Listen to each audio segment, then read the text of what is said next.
Olá pessoal, tudo bem? Sejam bem-vindos ao nosso projeto que é chamado Poder da Mente. Aqui nós vamos trabalhar vários aspectos do sistema nervoso, tanto a parte de anatomia quanto a parte de fisiologia, a parte emocional, que eu sei que todos querem saber mais sobre isso, não é mesmo?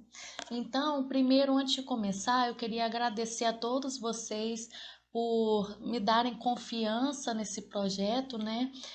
Por assistir as videoaulas, que eu sei que muitas pessoas vão acompanhar aí as aulas, tirar dúvidas. Então eu queria agradecer a vocês. E para começar o projeto, eu queria dizer o seguinte, que o nosso sucesso, se a gente fosse, entre aspas, dividir, 40% está ligado à parte racional. Então, durante toda a nossa vida, nós somos treinados para fazer uma boa faculdade, para fazer um bom curso, não é mesmo? Para a parte lógica, racional. Porém, para a parte emocional, que na verdade é o 60%, né? Nós não fomos treinados para isso. Então, aqui nesse projeto, inicialmente eu vou estar falando da parte anatômica, das estruturas e das funções, e nas próximas aulas eu vou estar falando mais da parte emocional. Então, vamos começar. Então, pessoal, aqui para a gente introduzir o assunto, eu queria apresentar para vocês os dois hemisférios do nosso encéfalo, que é o nome mais correto de se falar, tudo bem? Então, aqui, deixa eu só pegar o laser. Aqui nós temos dois hemisférios, nós temos o hemisfério esquerdo e o direito. O hemisfério esquerdo, que está aqui em rosa, é responsável pela parte realista, pela parte crítica, pela parte matemática e detalhista, enquanto o hemisfério direito está relacionado com a parte mais abstrata, com a parte artística, intuitiva e impulsiva. Então, nesse momento, você vai se perguntar qual hemisfério, no seu caso, é mais desenvolvido? Bom, no meu caso, eu posso dizer porque a gente acaba se observando, né? O meu lado mais desenvolvido é o hemisfério esquerdo, né? Uma parte mais crítica, mais detalhista. A parte do meu hemisfério direito, ela ainda está sendo desenvolvida, né? Que é a parte artística. Cada um tem um lado mais desenvolvido que o outro. Então, tenta se identificar e se observar mais. Qual hemisfério, no seu caso, ele é mais desenvolvido? Então, vamos para o próximo. Aqui eu coloquei um slide sobre os lobos cerebrais. Então, vamos aprender um pouquinho sobre isso. Primeiro lobo é o lobo frontal, é o lobo da frente, né, a parte anterior, e ele está responsável pela parte mais racional, pelo planejamento, pelo movimento voluntário, aquilo que nós realmente queremos fazer. Então, é a parte mais racional, é a parte da tomada de decisão.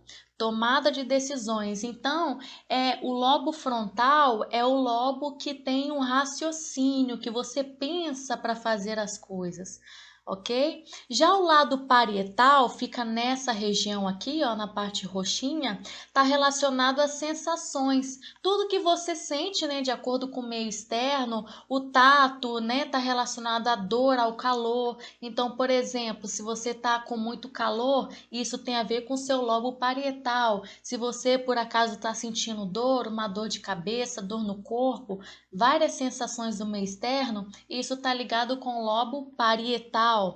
O próximo lobo que nós temos, o lobo que fica lá atrás na nossa cabeça, que é o lobo occipital, ele está relacionado à visão. Então, por exemplo, se a pessoa sofre um acidente e atinge o lobo occipital, ela pode ter a sua visão prejudicada. E o próximo lobo é o lobo temporal, né? Tá aqui dos lados, né? Perto dos nossos ouvidos, está relacionado à audição.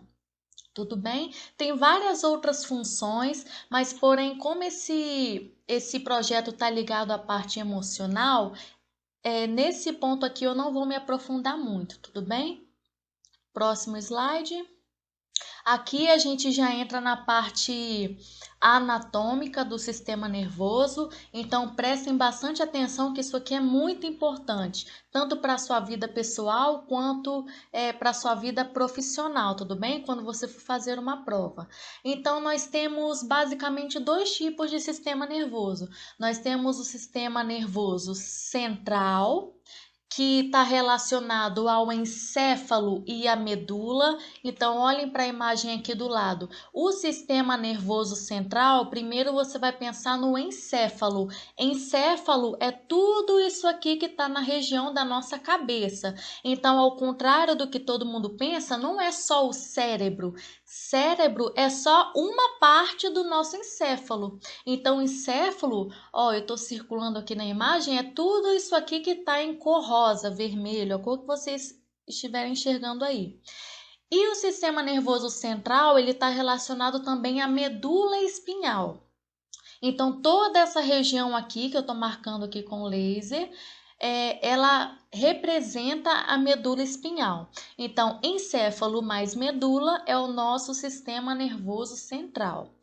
A parte que está em azul, que são os nervos e gânglios, é a periferia, né? São as ramificações. Isso aí já vai ser o sistema nervoso periférico. E nós temos dois tipos. Nós temos o sistema nervoso voluntário, em que a gente realiza funções que a gente realmente quer fazer. Por exemplo, se eu levanto a mão, eu quero fazer. Então, tem a ver com o meu sistema nervoso periférico voluntário, porque eu quero fazer essa ação. Agora, se eu disser que o sistema periférico ele é autônomo, é algo que a gente não tem controle. Por exemplo, a respiração, né, o sistema circulatório, o coração bater, essas coisas a gente não tem controle. Então, isso aí já faz parte do sistema nervoso periférico autônomo. Autônomo vem de autonomia, ele não precisa de ninguém, ele consegue fazer sozinho. Mas, claro, isso aí tem a ver com o sistema nervoso, então a gente vai estudar tudo isso. Tudo bem? O sistema autônomo ele também está dividido em sistema nervoso simpático e parasimpático. Isso aí tem a ver com acelerar ou desacelerar alguma coisa. A gente vai estudar nas próximas aulas, tudo bem? Então, na aula de hoje, a gente vai falar sobre o sistema nervoso central e que está relacionado a quê, pessoal? Sistema nervoso central, você tem que lembrar de encéfalo, que é toda a região da cabeça, e tem que lembrar também da medula. Então, são essas duas partes do sistema nervoso central. Aqui nesse slide, eu vou falar para vocês o nome das estruturas. Então, por exemplo, se nós fizermos um corte ao meio aqui na cabeça, né? Nós podemos enxergar algumas estruturas. Eu vou falar o nome delas e as funções. Então, primeira estrutura é o córtex. Toda vez que eu falar córtex, né, independente da matéria que seja, da disciplina que seja, né, dentro da biologia, córtex quer dizer parte mais externa. Então, se a gente olhar aqui na imagem, aqui até está escrito, né, córtex cerebral, ou seja, essa região mais externa aqui, ó, que a gente chama de massa cinzenta. Realmente, pessoal, vou dar um exemplo aqui para vocês. Na época que eu fazia aula de anatomia, que eu ia para o laboratório, eu tive a oportunidade de observar e realmente a parte de fora aqui do cérebro tem uma cor cinza, enquanto a parte de dentro aqui, que é o número 2, ó, essa parte mais interna aqui, já é a medula cerebral, que tem massa branca. Então, olha a diferença. A parte externa, ela é cinza e a parte mais interna é branca. E isso aí vai ter uma diferença na função. Vamos falar agora sobre elas? Pessoal, a parte cinza, que é a parte mais externa, também chamada de massa cinzenta, está relacionada à nossa memória. Nós temos vários tipos de memórias. E a parte mais interna, que é a massa branca, está relacionada à associação. Essas duas regiões, elas atuam juntas. Então, por exemplo, olha só como é que funciona. Quem aqui é aluno do primeiro ano e já teve aula comigo, toda vez que eu falo de alface, vocês lembram de quê? De qual processo na biologia? Quem já ouviu falar, né? Já lembra do processo de osmose. Por quê? Como que acontece no nosso cérebro para acontecer essa fixação de conteúdo? Primeira coisa, você tem que associar. Então, exemplo, né? Como é que eu vou aprender o processo de osmose?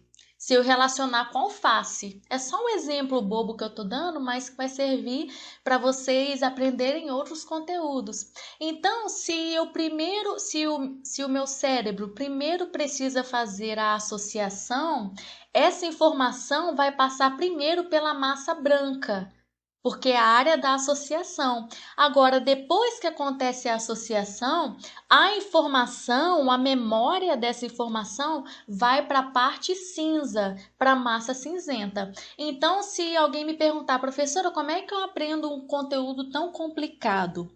Primeiro você vai ter que se utilizar da associação. Você tem que relacionar aquilo com uma coisa mais fácil, com uma coisa do seu dia a dia. E aí, a partir da associação, que vai acontecer na massa branca, né, na medula cerebral, essa informação vai passar para a parte cinza, que é a massa cinzenta, que é o nosso córtex cerebral. Então, é basicamente assim que nós aprendemos. Tudo bem? Então, a próxima estrutura que a gente vai falar, número 3, é chamada de corpo caloso. Eu vou apontar para vocês aonde que fica essa estrutura, ó. Isso aqui, ó, essa estrutura aqui, para que ela serve? Ela é uma estrutura que vai servir para unir os dois lados do nosso encéfalo. Lembra que eu falei no início da aula que nós temos o hemisfério direito e esquerdo? Então, o corpo caloso, ele vai unir esses dois lados. Ele serve basicamente para isso, tudo bem? Então, corpo caloso serve para unir as duas partes do nosso cérebro, do nosso encéfalo, tudo bem? Então, próxima estrutura, aqui já começa a ficar mais interessante. Número 4 se chama tálamo. Então, tálamo é essa bolinha aqui, ó. Eu estou circulando aqui para vocês, ó. É essa bolinha aqui que fica no meio do nosso encéfalo e serve para quê? O tálamo está relacionado às nossas emoções sensoriais. Então, por exemplo, tudo que você tem contato no meio externo, quem é que vai processar essas informações? É o tálamo. Agora eu vou dar um exemplo para vocês. Vamos supor que vocês estão na sala assistindo a um filme. Vou pensar num filme aqui triste. Um filme triste? Num filme romântico, alguma coisa desse tipo assim. Aí você vê aquela situação e você sente uma emoção. E aí, por exemplo, você sente vontade de chorar, ou então você assiste a um vídeo engraçado e sente a vontade de rir. Quem é que provoca essa sensação, né, que veio pela visão, por exemplo, né, que é sensorial? É o tálamo. Então, o tálamo, ele faz você sentir as coisas, a você ter a emoção. Tudo bem? Aí você me pergunta, professora, tá, eu vou sentir a vontade de chorar ou eu vou sentir a vontade de rir? E qual é a estrutura do cérebro que vai me fazer chorar e vai me fazer rir?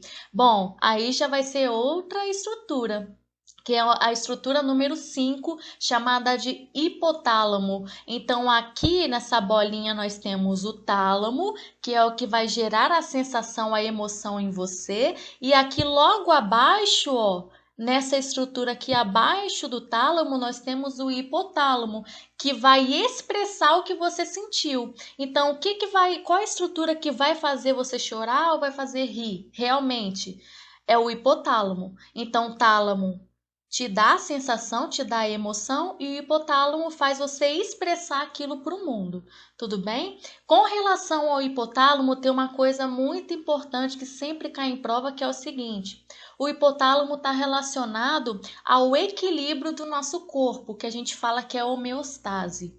Então, por exemplo, se você está sem comer, sem se alimentar, não tem o que você comer naquele momento. O que que o seu hipotálamo vai fazer? Vai fazer você sentir fome. Por quê? Porque o seu corpo precisa de açúcar, precisa de estar alimentado, né, de comida. Então, o hipotálamo vai fazer você ter fome. Vamos supor que você o seu corpo precise de água. O seu hipotálamo vai fazer você sentir o quê? Sede.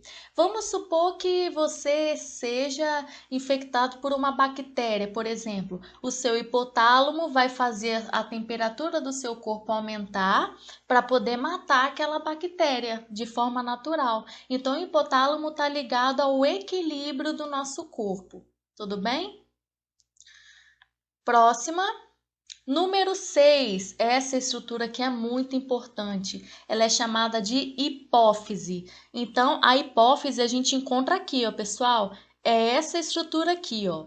Tem duas bolinhas aqui abaixo dela, que é a hipófise. A hipófise é a glândula mestra do nosso corpo. Ela produz vários hormônios importantes para todo o nosso organismo. Só que por que eu coloquei em vermelho aqui? Porque a hipófise, na verdade, ela é, igual eu falei para vocês, ela é uma glândula que faz parte do sistema endócrino. Então, apesar de ela estar dentro da nossa cabeça, ela tem a ver com o sistema endócrino. Tudo bem? Então, só revisando aqui, tá? Aqui em cima a gente tem o córtex cerebral, que é a massa cinzenta, está relacionada à memória. A parte de dentro é a massa branca, tem a ver com associação. Então, para nós aprendermos alguma coisa, primeiro a gente associa e depois a gente memoriza. Essa estrutura aqui que eu apontei para vocês é o corpo caloso, que vai unir os dois hemisférios, direito e esquerdo. Essa estrutura aqui, essa bolinha do meio é o tálamo, que está relacionado às sensações. A estrutura que está abaixo do tálamo é o hipotálamo, que vai expressar as emoções que vieram do tálamo, certo? E o hipotálamo também tem a ver com o equilíbrio. Eu falei para vocês também da hipófise, que faz parte do sistema endócrino, que faz vários hormônios. E a próxima estrutura que nós vamos falar é a número 7, chamada de glândula pineal. Eu vou apontar para vocês aonde que fica a glândula pineal. Tá em roxinho aqui na imagem, ó. A glândula pineal, ela produz um hormônio, não sei se vocês já ouviram falar, chamado de melatonina, que é o hormônio do sono. Só que esse hormônio do sono, ele é produzido no escuro. Então, por exemplo, às vezes a pessoa tenta dormir, né, na parte da tarde, ela até pode dormir, mas ela não consegue relaxar o corpo totalmente. Você tenta descansar, né, de forma profunda, mas não consegue. A pessoa só vai ter um sono reparador de verdade durante a noite, que está tudo escuro, está tudo calmo. Então, no escuro, a glândula pineal vai produzir a melatonina e você vai ter um sono reparador, vai dormir bem, ok?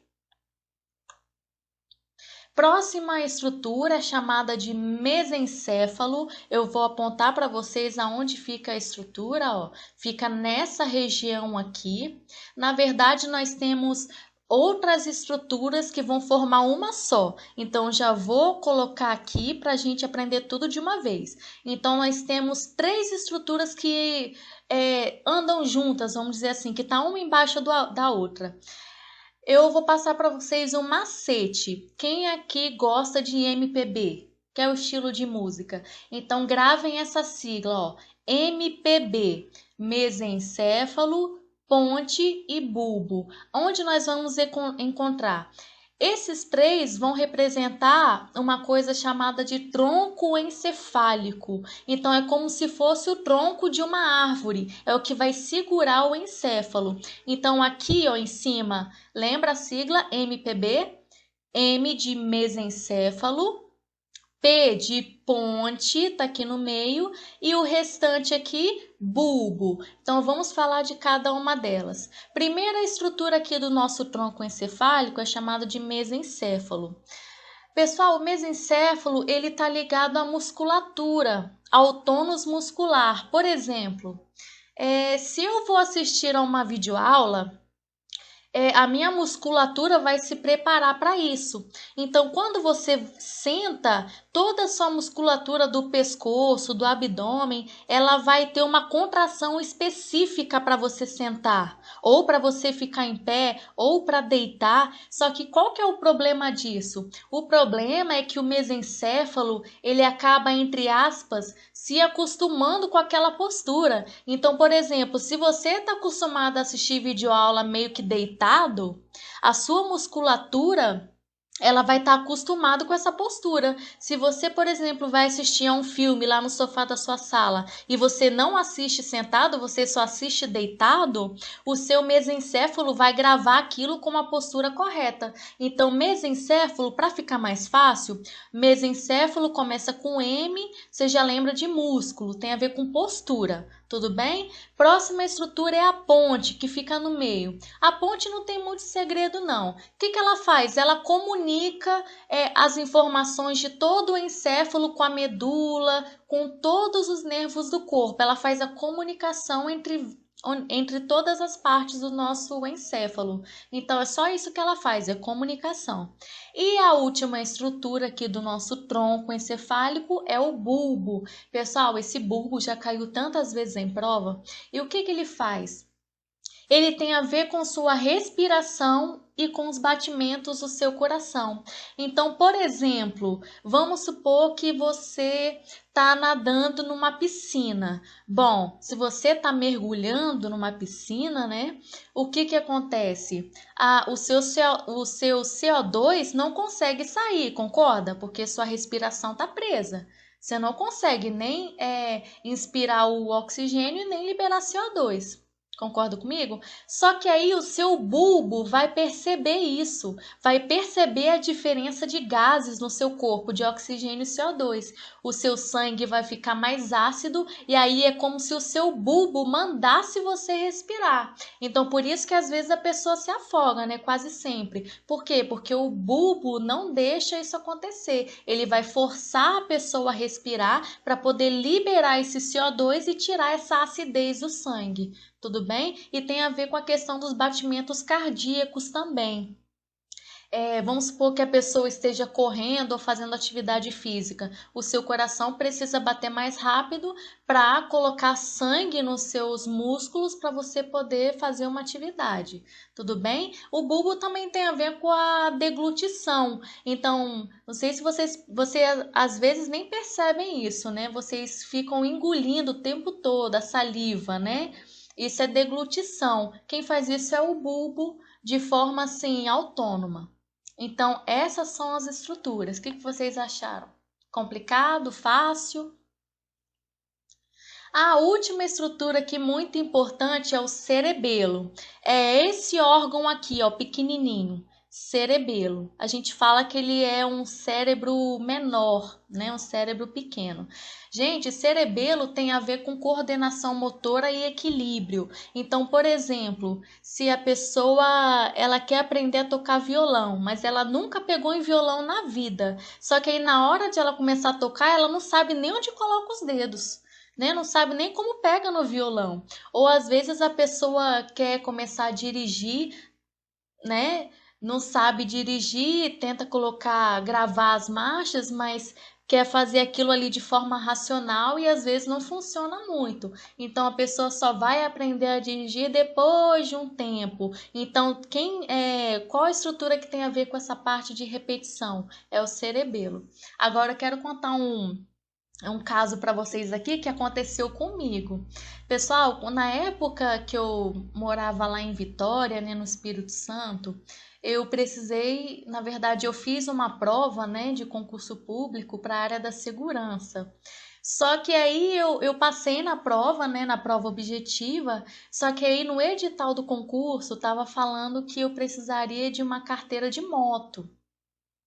Pessoal, para andar de moto tem que ter muito equilíbrio, né? E aí, gente, eu vou contar para vocês aqui que no primeiro dia de aula prática, né, que eu tava lá com o instrutor, eu peguei a moto e aí o instrutor falou assim: Ingrid, você vai ter que fazer esse zigue-zague, né? Passar pelos cones e depois fazer uma volta. Aí eu pensei, nossa, como eu vou fazer isso, né? Então tá. Eu fui. Pessoal, vocês acreditam que no primeiro dia de aula, gente, eu passei vergonha. Eu atropelei aqueles cones, gente, até vergonha aqui, mas fazer o quê? Foi uma coisa que aconteceu. E eu tô contando para vocês nunca mais esquecerem da função do cerebelo, que tem a ver com equilíbrio. Então, na hora, né, Eu já tinha estudado biologia, eu pensei, nossa, gente, meu cerebelo deve estar com muito problema, né? Pensei brincando, por causa da questão do equilíbrio. Só que isso é treinável, tá? Depois de um tempo a pessoa consegue. Tudo bem? Nesse slide aqui, nós temos o encéfalo cortado ao meio, e aqui é só para mostrar para vocês, ó, que a parte de fora é a parte cinzenta e a parte de dentro é a substância branca, tá? Só que na medula espinhal isso se inverte. Isso é muito importante. Na medula espinhal nós temos a substância branca do lado de fora e a cinza do lado de dentro. Depois a gente vai falar mais sobre isso. Então, quando chega na medula, né, na verdade até antes, isso é invertido, tudo bem? Então as cores são diferentes. Aqui eu coloquei uma imagem de um neurônio que a gente vai estudar com mais detalhe. Então aqui nós temos os dendritos, que são essas ramificações. Aqui no meio nós temos o corpo celular, que na verdade a substância cinzenta é o corpo celular dos neurônios. E o restante aqui, ó, é axônio. Depois a gente vai falar mais sobre isso. Bom, no nosso sistema nervoso nós temos membranas que são chamadas de meninges. Quem aí já ouviu falar de meningite? Acredito que todo mundo, né?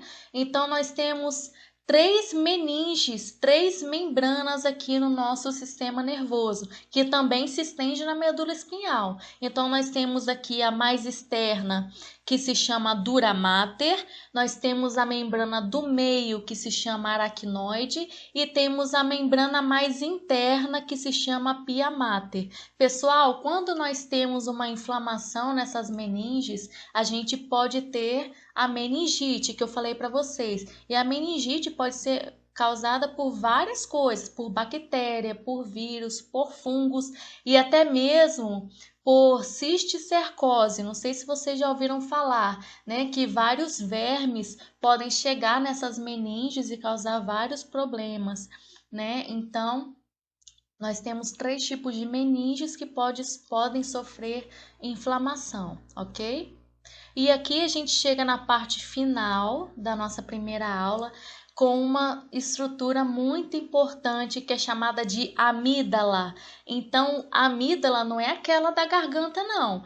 É do cérebro mesmo, do nosso encéfalo, do sistema nervoso. Então, aqui, ó, só para a gente relembrar, em azul aqui grandão, a gente tem o tálamo, que tem a ver com as sensações, lembram?